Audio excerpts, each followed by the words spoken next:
तू रे माझा मितवा मालिकेच्या येणाऱ्या पुढील काही भागामध्ये आपल्याला जबरदस्त असा ट्विस्ट पाहायला मिळतोय, ज्यामध्ये आपल्याला असं पाहायला मिळतंय की आता अर्णव आणि ईश्वरी हे हॉस्पिटलमध्ये जातात आणि तिथे गेल्यानंतर राकेश आणि त्याचबरोबर त्याला मदत करणारा तो डॉक्टर दोघांनाही एकत्र पाहतात आणि त्यांचं बोलणं ऐकतात. आणि तेव्हा अर्णव आणि ईश्वरीला समजतं की हा फक्त नाटक करतोय आणि हा नाटक करतोय हे जेव्हा घरी येऊन ते बोलतात, त्याच वेळेला आता इकडे वल्लरीच्या हाती सुद्धा एक खूप मोठा पुरावा हाती लागलेला असतो. हेच आपल्याला या आजच्या ट्विस्टमध्ये पाहायचंय. त्यामुळे प्रेक्षकांनो, हा व्हिडिओ अजिबात स्किप करू नका आणि शेवटपर्यंत नक्कीच पहा. चॅनलवर नवीन असाल तर चॅनलला नक्की सबस्क्राईब करा. तर आता प्रेक्षकांनो, इथे आपण मालिकेमध्ये पाहतोय की राकेश हा परत आलेला असतो आणि त्याने सर्वांसाठी गिफ्ट आणलेले असतात, ईश्वरी सोडता. इकडे आता वल्लरी जेव्हा गार्डनमध्ये असते आणि गार्डनमध्ये असताना तिच्या हाती इथे छोट्या कनूच्या सायकलचं एक टायर लागलेलं असतं आणि त्यामुळे ती म्हणत असते, नाही, काही जरी झालं ना तरीसुद्धा हे सगळं काय आहे, कशा पद्धतीने ह्या सर्व गोष्टी होत आहेत याचाच मला शोध घ्यायचा आहे. आता ती म्हणत असते, नाही, हे कोणत्याही परिस्थितीमध्ये ईश्वरी आणि त्याचबरोबर अर्णवने कनूच्या बाबतीत काहीतरी केलंय आणि त्याचाच मी शोध घेणार आणि तेच सत्य मी सर्वांसमोर आणणार, असं ती बोलत असते. पण आता इकडे राकेश म्हणत असतो, हो, मी नाही आणलं त्यांच्यासाठी गिफ्ट. मग ती विचारते की तुम्ही का नाही आणलं गिफ्ट ईश्वरीसाठी? अहो, खरं सांगू का, मला ना ईश्वरीसाठी गिफ्ट आणायचं होतं. पण तुम्हाला एक गोष्ट सांगू का, मला ना इथे खूपच कसं तरी वाटलं. म्हणजे जेव्हा घरामध्ये ना इथे कोणीच नव्हतं तेव्हा त्या माझ्या इथे आल्या होत्या आणि त्या आल्यानंतर त्यांनी दरवाजा बंद केला. आता हे सगळं इथे अंजलीला सहन होत नाही आणि अंजलीला सहन न झाल्यामुळे ती आता इकडे धावतच सर्वांना एकत्र जमा करते. आता सर्वांना एकत्र जमा केल्यानंतर ती आता सरळ सरळ इथे ह्या लोकांना जाब विचारत असते.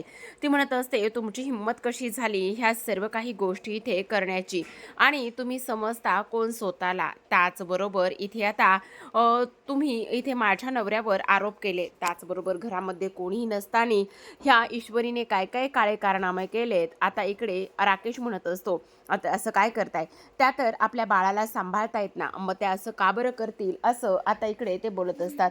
आता हे सर्व काही बोलत असताना आपण पाहतो की अर्णव म्हणत असतो, काय चाललंय हे सर्व काही, आणि ताई तू अशा पद्धतीने आरोप का करतेस, आणि मामी प्लीज तू शांत बस. त्याच वेळेला आता इकडे ती म्हणत असते, मला शांत बसायला तू का सांगतोयस, तुझ्या गोष्टी लक्षात येत आहेत का की ही कसं वागते आणि काय करते ते, त्याचबरोबर तुला असं वाटतंय का की हे सगळं कशा पद्धतीने होतंय म्हणून फार चुकीचा विचार करताय तुम्ही. त्याच वेळेला आता इकडे ईश्वरी म्हणत असते, आमचं त्या छोट्या मुलीबरोबर काय बरं वैर असेल, तुम्हाला उगाचच काहीतरी गैरसमज होतोय. आता इकडे अंजली खूप तापलेली असते. ती म्हणत असते, एकतर हिच्या आईनं इथे आपल्या बाबांना नादाला लावलं आणि त्याचबरोबर आता ही सुद्धा इथे माझ्या नवऱ्याला नादाला लावते आणि माझा संसार उद्ध्वस्त करू पाहते, असं आता इथे ती बोलत असते. त्याच वेळेला मात्र अर्णवला खूप मोठा धक्का बसतो की अशी त्याची ताई काहीशी बोलू शकते आणि त्यामुळे इकडे आता तो सरळ सरळ अंजलीवर कधी नव्हते पहिल्यांदाच हात उचलत असतो. कारण इथे त्याला माहिती असतं की तिचा नवरा म्हणजेच राकेश कसा माणूस आहे आणि तरीसुद्धा ही सरळ सरळ इथे आता माझ्या बायकोवर आरोप करत आहे, ही गोष्ट त्याला काही केल्या सहनच होत नाही. त्याच वेळेला आता आपण पाहतो इकडे हे सर्व काही सुरू असताना ईश्वरीला फार मोठा धक्का बसतो. ईश्वरी म्हणत असते, अहो काय करताय, जरा शांत बसता का प्लीज. पण आता इकडे वल्लरी पुन्हा एकदा घर डोक्यावर घेते आणि ती म्हणत असते, आता काय बायकोची फूस आहे म्हटल्यावर तो हे सगळं काही करणारच ना. अरे अर्णव, आज तू तुझ्या ताईच्या अंगावर हात उचललास, तुला काही सुद्धा वाटत नाही का? फक्त आणि फक्त हे कोणामुळे होतंय, तर फक्त आणि फक्त हे तुझ्या बायकोमुळे होतंय, असं आता इथे ती बोलत असते. त्याच वेळेला आता इकडे ती म्हणत असते, मामी प्लीज शांत बसा ना, हे बघा असं काही नाहीये, तुमचा काहीतरी गैरसमज होतोय. मग आता ती म्हणत असते, मग हे व्हील काय आहे मला सांग, हे सायकलचं तुटलेलं टायर बाहेर काय करत होतं, मग तुम्ही इकडे ह्या सगळ्या गोष्टी ह्याच पद्धतीने करताय ना, म्हणजे तुम्ही कनूची काळजी घेतच नाही ना. त्याच वेळेला ईश्वरी म्हणत असते, नाही मामी, तुम्हाला काहीतरी चुकीचा गैरसमज होतोय, त्या छोट्या बाळाशी आमचं काही वैर नाहीये. मग आता इकडे लगेचच हे सगळं काही झाल्यानंतर आता वल्लरी ह्या सगळ्या गोष्टींमध्ये आगीत तेल ओतण्याचं काम करत असते. ती आणखी अर्णवच्या आणि त्याचबरोबर इथे राकेशच्या मनामध्ये विष पेरत असते. आता या दोघांच्या मनामध्ये विष पेरल्यानंतर आपण पाहतो की लगेचच आता इकडे अंजलीला राग येतो. अंजली म्हणत असते, नाही आता आपण काही झालं तरी ह्या घरामध्ये राहायचंच नाहीये, आपण हे घर सोडून जायचं. त्याच वेळेला अर्णव म्हणत असतो, बाद झालं ताई, प्रत्येक वेळी तू म्हणशील तसं मी ऐकून नाही घेणार. प्रत्येक वेळी तुला पाहिजे त्या गोष्टी इथे नाही होणार आहे. तू प्रत्येक वेळी आरोप करत राहशील आणि आम्ही ते ऐकून घ्यायचे, सहन करायचे. तुला कळतंय का तू काय बोलतेस आणि काय नाही ते? कारण ह्या सगळ्या गोष्टीमध्ये माझ्या बायकोची आणि माझी काहीच चूक नाहीये, पण तुला ते अजिबातच समजत नाहीये.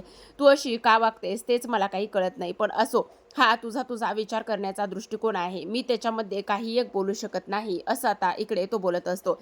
तर आता दुसऱ्या दिवशीची वेळ असते. घरामध्ये सगळं वातावरण शांत झालेलं असतं. पण आता ईश्वरीला रेग्युलर चेकअपसाठी घेऊन जायचं असतं आणि तेव्हा आता ईश्वरी नको म्हणत असते, तर अर्णव म्हणत असतो, नाही हे बघ मी सिंदूर, रेग्युलर चेकअप करणं फार गरजेचं आहे. काही जरी झालं ना तरी सुद्धा जावंच लागणार आहे.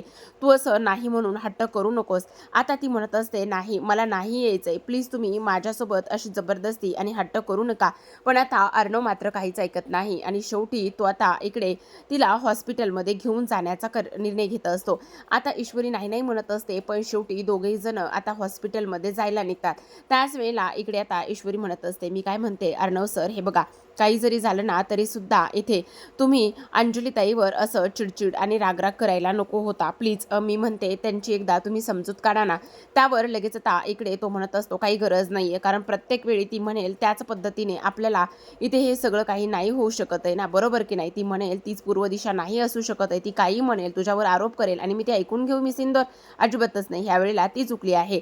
इकडे दुसऱ्या बाजूला आता राकेशला डॉक्टरांचा कॉल आलेला असतो आणि डॉक्टर म्हणत असतात, काय मग आता तुम्ही तर आमच्याकडून काम करून घेतलं, एवढ्या सगळ्या काही गोष्टी केल्या, पण तुम्ही आम्हाला पैसे द्यायचे विसरलात का? अहो राहिलेली रक्कम कधी देताय? त्याच वेळेला डॉक्टर म्हणत असतात, हो हो सॉरी, खरं तर ना मी विसरलो. आणि राकेश म्हणत असतो, मी आज येतो तुम्हाला भेटायला, तुम्ही काळजी करू नका. आता इकडे भेटायला जाणार तेवढ्यातच अंजली येते आणि म्हणत असते, काय हो कोणाला भेटायला जायचंय? काही नाही, ते काय झालं ना, मी जरा बँगलोरला गेलो होतो ना, त्यावेळेस एका म्हाताऱ्या आजींची भेट झाली होती. म्हटलं त्यांनी मला फोन केला होता की तुम्ही मला भेटायला याल का म्हणून मी त्यांना म्हटलं की हो येतो असं म्हणून. आता अंजली म्हणत असते, बरं ठीक आहे या तुम्ही जाऊन.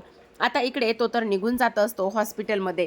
इकडे अर्णव आणि ईश्वरी हे सुद्धा दोघे जण निघालेले असतात. अंजली मात्र त्यांच्याशी काहीच बोलत नाही आणि हे दोघे जण सुद्धा फार काही लक्ष देत नाहीत आणि सरळ सरळ तिथून हॉस्पिटलमध्ये निघून जातात. आता हे हॉस्पिटलमध्ये निघून गेल्यानंतर ह्यांचं रेग्युलर चेकअप, त्याचबरोबर आता हाताच्या थोड्याफार एक्सरसाइज वगैरे करायला सांगितलेले असतात आणि हेही सांगितलेलं असतं की काळजी करण्यासारखं काहीच नाही आहे, आता तुम्ही लवकरात लवकर रिकवर होणार आहात. त्याच वेळेला आता इकडे अर्णव म्हणत असतो, हो पण नाही तिने काम जरी नाही केलं तरी चालेल, मी पूर्ण काळजी घेईल तिची. त्याच वेळेला डॉक्टर म्हणत असतात, अरे वा नवऱ्याचं बायकोवर खूपच प्रेम दिसते. तेव्हा ती म्हणत असते, हो मग नवरा कोणाचा आहे? असं म्हणून आता रेग्युलर चेकअप झाल्यानंतर ते दोघेही जण तिथून बाहेर येत असतात. अर्णव हा तिला मदत करत असतो आणि त्याच वेळेला आता राकेश जो आहे ना तो डॉक्टरांकडे आलेला असतो. जेव्हा राकेश डॉक्टरांकडे येतो आणि त्याच वेळेला ते दोघेही जण केबिनमध्ये बराच वेळ बोलत असतात. आता केबिनमध्ये बराच वेळ बोलल्यानंतर जे काही त्याचे पैसे राकेशनं देणं होतं ते पैसे सुद्धा आता इकडे तो त्याला देऊन टाकतो आणि त्यानंतर बाहेर ओपीडीच्या बाहेर येऊन बोलत असतात आणि ओपीडीच्या बाहेर येऊन बोलल्यानंतर राकेश म्हणत असतो, खरंच डॉक्टर तुमची फार मदत झाली.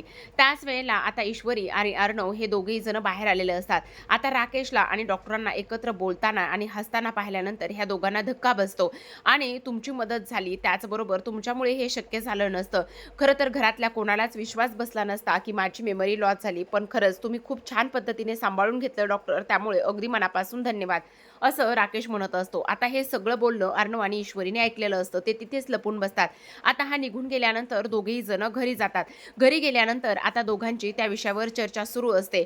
आता इकडे ईश्वरी म्हणत असते, शेवटी मला विश्वास बसला होता की त्याची मेमरी गेली असेल म्हणून, पण त्याची मेमरी गेली नव्हती, तो फक्त नाटक करत होता.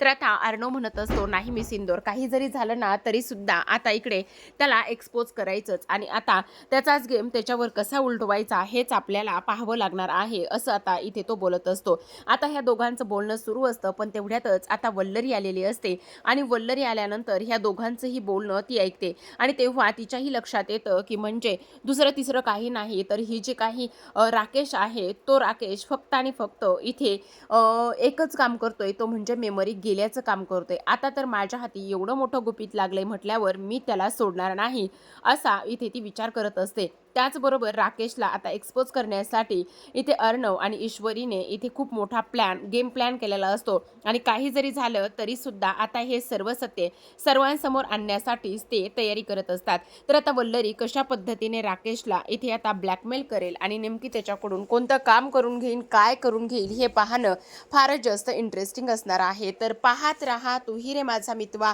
भेटूयात पुन्हा एका अशाच नवीन आणि त्याचबरोबर इंटरेस्टिंग अशा ट्विस्ट सोबत. तोपर्यंत धन्यवाद.